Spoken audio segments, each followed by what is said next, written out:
նշեմ, որ այս նախագիծը վերաբերում է օրինապահության ինստիտուտի բարելավմանը, որը ներդրվել է 2021 թվականին օրենքի մակարդակով եւ նպատակ է ունեցել խրախուսելու հարկային կարգապահությունը, որպես մշակույթ արմատավորելու հարկերի վճարումը, ինչպես նաեւ ապահովելու հարկային վարչահարության շարունակական բարելավում։ Գործող կարգավորումներին համապատասխան այս օրինապահ հարկ վճարողի հավաստագիրը տրամադրվում է 12 ամիս ժամկետով եւ սահմանված են մի շարք արտոնություններ, որոնք վերաբերում են հարկային եւ մաքսային վարչահարության ավելի բարենպաստ մոտեցումների կիրառմանը, այդ թվում դիմում բողոքների ավելի սեմ ժամկետներում քննմանը, օրենսդրական փոփոխությունների անհատական իրազեկմանը եւ վարկեր ստանալիս ռիսկայնության էական նվազմանը, վերջինս էլ իր հերթին հանգեցնում է վարկավորման առավել լավ պայմանների, այդ թվում ցածր տոկոսադրույքների։ Օրինապահ հարկ վճարողի համակարգը առավել գրավիչ դարձնելու, համակարգի ներդրման համար խրախուսման լրացուցիչ գործիքակազմ նախատեսելու, ինչպես նաեւ հավաստագրի տրամադրմանը վերաբերող կարգավորումները կատարելագործելու նպատակով այս փաթեթով առաջարկում ենք հետեւյալ փոփոխությունները։ Նախ առաջարկում ենք օրինապահ հարկ վճարողի հավաստագիրը տրամադրել անժամկետ, իհարկե դադարեցման իրավունքով, միաժամանակ իրականացնել օրինապահ հարկ վճարողի հավաստագիր ունեցող հարկ վճարողների գործունեության մշտադիտարկում երամսյակային կտրվածքով, որը նպատակ ունի ապահովելու հարկ վճարողի շարունակական օրինապահ վարքագծի դրսևորումը եւ առանց 12 ամիսը մեկ անգամ նոր դիմում ներկայացնելու։ Մյուսը մեր համալիր հարկային ստուգումների պլանավորման ընթացքում օրինապահ հարկ վճարողի հավաստագիր ունեցող հարկ վճարողների դեպքում ռիսկայնությունը որոշող չափանիշները գնահատելիս կիրառել 0.8 գործակից, ինչը նշանակում է 20%-ով նվազեցնել ռիսկերը, ինչը նվազեցնելու է համալիր ստուգումների հաճախականությունը նմանեն հավաստագիր ունեցողների մոտ։ Երրորդը այդ հավաստագիր ունեցող հարկ վճարողների մասով հարկ վճարողների սպասարկման գործառույթի անհատական իրականացման հնարավորության ներդրում, նշանակելով սպասարկման համապատասխան մասնագետ այդ օրինապահ հարկ վճարողի համար։ Զուգահեռաբար կառավարության որոշման նախագիծ ենք շրջանառում, որով վերանայելու ենք օրինապահության չափանիշները եւ օրենքը ընդունելուց հետո կներկայացնենք կառավարության քննարկմանը։ Նաեւ նախատեսում ենք ՊԵԿ նախագահի հրամանով մեղմել օրինապահ հարկ վճարողի հավաստագիր ունեցողների համար ավելացված արժեքի հարկի վերադարձի ռիսկայնության չափանիշները։ Սրանք հիմնական փոփոխություններն են, պարոն վարչապետ, վերջում ամփոփելով ուզում եմ նշել, որ այս նախագծի քննարկումը այսօր խորհրդանշական է, որտեղ 21 թվականին այս փաթեթով հարկ վճարողի օրն է սահմանվել, ապրիլի 19-ը, որը վաղն է, եւ ուզում եմ առիթը օգտագործել ու շնորհավորել բոլոր հարկ վճարողներին գալիք տոնի կապակցությամբ, ինչպես նաեւ շնորհակալություն հայտնել իրենց հարկերը շատ պատշաճ եւ կարգապահ ձևով վճարելու եւ միասին բարձր արդյունքներ գրանցելու կապակցությամբ։ Շնորհակալություն։ Շնորհակալ եմ, պարոն Հակոբյան, իհարկե ես չեմ հոգնի անընդհատ Հայաստանում աշխատող, արդյունք ստեղծող եւ օրենքով սահմանված հարկերը վճարող տնտեսվարողներին շնորհակալություն հայտնել, բայց ըստ էության շատ խորհրդանշական է, որ տվյալ դեպքում հարկ վճարողի օրը նաեւ քաղաքացու օրվան նախորդում է մի շաբաթով եւ այստեղ այո կա կոնկրետ իմաստ, որովհետեւ ըստ էության Հայաստանի Հանրապետության բոլոր քաղաքացիներն են հարկ վճարող, այսինքն այսպիսի քաղաքացի չկա, որ հարկ վճարող չէ։ Ես էլի ուզում եմ հիշեցնել մեր բոլոր քաղաքացիներին, որ անկախ նրանից նրանք ինչ գործունեություն են ծավալում, չկա այդպիսի քաղաքացի, որ գնում չի իրականացնում։ Եվ եթե քաղաքացին, ասենք օրինակ, խանութից ձեռք է բերում այս բաժակը, եթե այս բաժակը 100 դրամ արժի, այդ 100 դրամ գնի մեջ 20%-ը ավելացված արժեքի հարկն է։ Եվ երբ որ քաղաքացին 100 դրամ վճարում է ավելացված արժեքի համար, ինքը այսպես թե այնպես, որ ուզենա էլ չի կարող այդ հարկը չվճարի։ Ես նկատի ունեմ ձեռք բերող քաղաքացին։ Իսկ ահա վաճառող քաղաքացին կարող է որոշակի դեպքերում, եթե քաղաքացին ուշադիր չլինի եւ ՀԴՄ կտրոն չվերցնի, վաճառող քաղաքացին կարող է ստանալ որոշակի հնարավորություն հարկ վճարելուց խուսափելու։ Եվ սա շատ կարևոր է գնի մեջ ապրանքներին ու ինչ ասենք 90 եւ ավելի տոկոսը, եթե ոչ 95 եւ ավելի տոկոսը արդեն ներառում են ավելացված արժեքի հարկը եւ մենք երբ որ ձեռք ենք բերում դա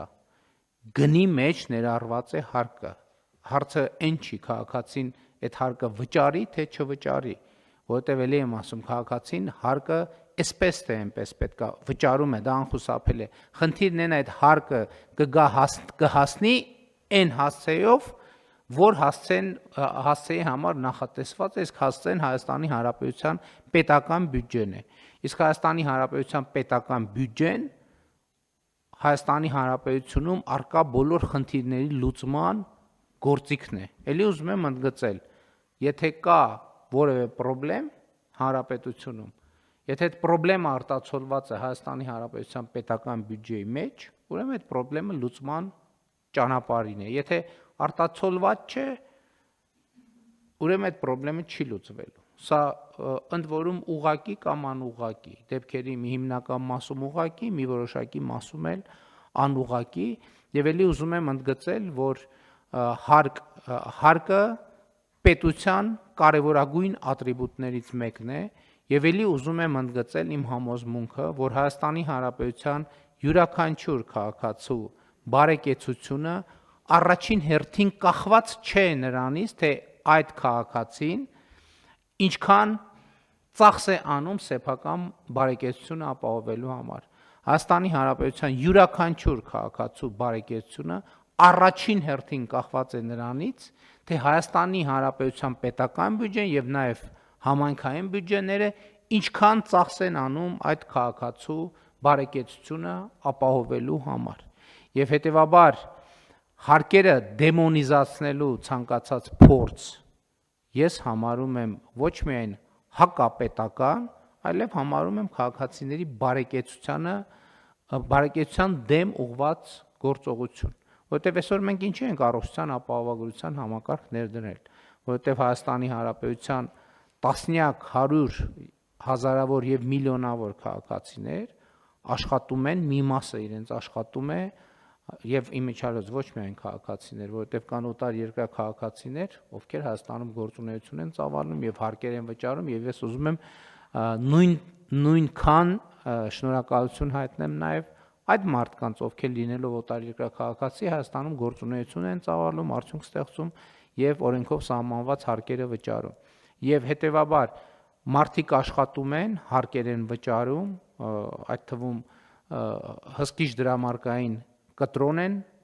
բաց թողում կամ պահանջում այդ գործողությունների արդյունքում գումարները կուտակվում են պետական բյուջե եւ պետական բյուջեից արդեն բաշխում են տվյալ դեպքում առողջության ապահովագրություն, կենսաթոշակների բարձրացում, հետվճար, երրորդ եւ յուրաքանչյուր հաջորդ երեխայի աջակցության նպաստ, մինչեւ 2 տարեկան երեխաների աջակցության նպաստ, ուսուցիչների աշխատավարձի բարձրացում, զինվորականների աշխատավարձի բարձրացում, ամրացված շրջանների կառուցում, գիտության ֆինանսավորում, գիտնականների աշխատավարձի բարձրացում եւ այլն եւ այդպես ճանապարհների կառուցում, ցանկացած բան, որը մենք տեսնում ենք, դա առնչվում է պետական եւ համայնքային բյուջեների հետ։ Եվ հետեւաբար էլի այդ օրինակը բերել եմ նախկինում ինչը նաև տենց շատ բանի հումորների առիթ է դարձել, ինչի համար ես ուրախ եմ, մեզնից ոչ մեկը չի կարող ինքը իր համար ճանապարհ կառուցել, չի կարող։ Եվ այսինքն մեզնից ոչ մեկը չի կարող իր երեխայի համար դպրոց կառուցել։ Մեզնից ոչ մեկը չի կարող իր համար բժշկական կենտրոն կառուցել, ամբուլատորիա կառուցել։ Մեզնից ոչ մեկը չի կարող իր համար Այսինքն ջրագից էլի ինչ որ հատված անհատները տանում են, բայց ընդհանուր ջրային համակարգ կառուցել եւ այլն անվտանգություն ապահովել եւ այլն եւ այսպես շարունակ։ Հետեւաբար բյուջեն ոչ թե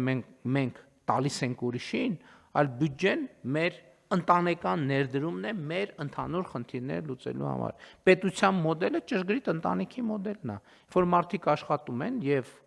դնում են այդ փողը ընտանեկան բյուջե եւ հարցերը լուծում են այդ հատվածում անհատական մաս էլ կա։ Բայց հիմնական մեթոդաբանությունը աշխատելը աշխատանքի արդյունքը մեկտեղելը եւ դրանով բարեկեցության ավելի բարձր աստիճանի հասնելը։ Ես էլ գոհունակությամբ ընդգծում եմ եւ շնորհավորում եմ եւ շնորհակալություն եմ հայտնում Հայաստանում աշխատող արդյունք ստեղծող բոլոր քաղաքացիներին եւ ոչ քաղաքացիներին եւ հարգելի գործընկերներ, ուզում եմ շնորհակալություն հայտնել նաեւ ձեզ կառավարության անդամներին, գործադիր իշխանության եւ օրենսդիր իշխանության եւ տեղական ինքնակառավարման մարմինների մեր գործընկերներին, որովհետեւ ինչպես արդեն առիթ ունեցել եմ ասելու, 2017 թվականի համեմատությամբ 2025 թվականին Հայաստանի Հանրապետության բյուջեի եկամուտները եւ հարկային եկամուտները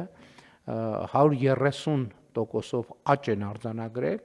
էլի ասում եմ, եթե այդտեղից գրանցենք, հանենք, որպեսզի ճշգրիտ լինեն, այս տարիների ընթացքում մոտավորապես 29% գնաճի ցուցանիշը, ուրեմն բյուջեն ավելի քան կրկնապատկվել է, իրական տվյալներով ավելի քան կրկնապատկվել է, եւ սա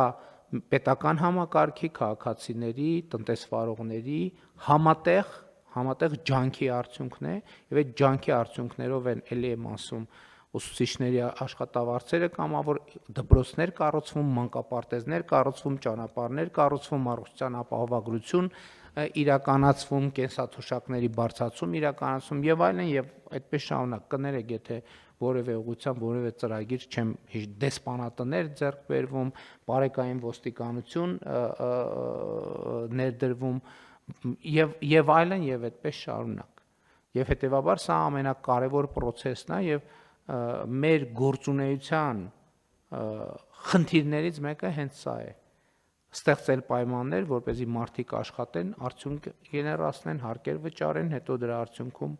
ծախսման արդյունքում գործունեության ավելի լավ պայմաններ ապահովեն։ Բայց պարոն Հակոբյան, հիմա մենք փաստորեն ինստիտուտը զարգացնում ենք օրինական հարկ վճարողի եւ ես հիմա չեմ ուզում խոսել եմ մասին, թե սպայի դրությամբ իրենք ինչ հնարավորություններից են օգտվում, որովհետեւ մենք այս փոփոխությունից հետո կթարմացնենք եւ իրեն ավելի արդիական կդարձնենք։ Բայց ես ձեզ ուզում եմ կիսվել մի գաղափարով, որ ինձ անկեղծ ասած մի քիչ այլ կերպ հնչեց, բայց հետո ինձ հանգեցրեց այդ մտքի։ Նախորդ օրը ես Հայաստանի խոշոր գործատուների հետ էի հանդիպում եւ մենք էլի անդրադարձ եղավ պետական գնումների համակարգին եւ մենք էլ այդ հարցը քննարկել ենք, որ միշտ չի, որ նվազագույն գնի համակարգը ինքը բերում է ճիշտ արդյունքի, որովհետև մենք շատ դեպքեր, իհարկե պետքա խոստովանել, որ եղել են դեպքեր, որ նվազագույն գնի համակարգը բերել է մեր ակնկալած արդյունքի, բայց նաև շատ հաճախ լինում են դեպքեր, որ նվազագույն գնի համակարգը, այսինքն մենք մրցույթ ենք հայտարարում եւ ըստ էության հաղթող ենք ճանաչում նրան, ով նվազագույն գինը հայտարարել եւ կար առաջարկ եւ գաղափար, որ նվազագույն գինը այո, բայց գուցե լրացուցիչ գործոններ էլ լինեն, որոնք գնի, այսինքն գինը լինի տեսակարար քշիրների բան ունենանք, համակարգը լավարկենք, որ գինը լինի մի տեսակարար քշիր, հիմա օրինակ, եթե մարդը ունի օրինապահ հարկ վճարողի կարգավիճակ, կարող է արդյոք դա լրացուցիչ միավոր ավելացնել, օրինակ գնման գործընթացում մրցույթային տրամաբանության մեջ, որպեսզի ինչ որ առավելություն ստանա, թեկուզ ոչ վճռական այդ բանի բերումով։ Հաջորդ գործողը մենք առաջիկայում նաև որոշակի ռեյտինգավորում ենք, չէ, իրականացնելու ընկերությունների։ Այսինքն հիմա ակնհայտ է, ես չեմ ասում, որ մենք նվազագույն գնի քաղաքականությունից պետքա հրաժարվենք, դա ճիշտ չի, բայց մենք նվազագույն գնի քաղաքականությունը պետքա լավարկենք, որովհետև որպեսզի համոզվենք, որ դա նվազագույն ռացիոնալ գին է եւ ոչ թե եւ նախագիծը իրականացնելու եւ ոչ թե ընդհակառակը նախագիծը ձախողելու գին է եւ կարծում եմ, որ այս գործոնների շուրջ մենք պետքա մտածենք, իհարկե մտածել ենք, բայց ես ճիշտն ասած լավ վստահ չեմ, որ լավ գիտեմ, թե սպայի դրությամբ ուր ենք հասել, մասնավորապես ընկերությունների վարկանշավորման առումով։ Ես մտածում եմ, որ օրինակ օրինապահ հարկ վճարողի կարգավիճակ ունենալը կարող է լինել գործոն, որ մարդուն առավելություն տա օրինակ մրցույթներ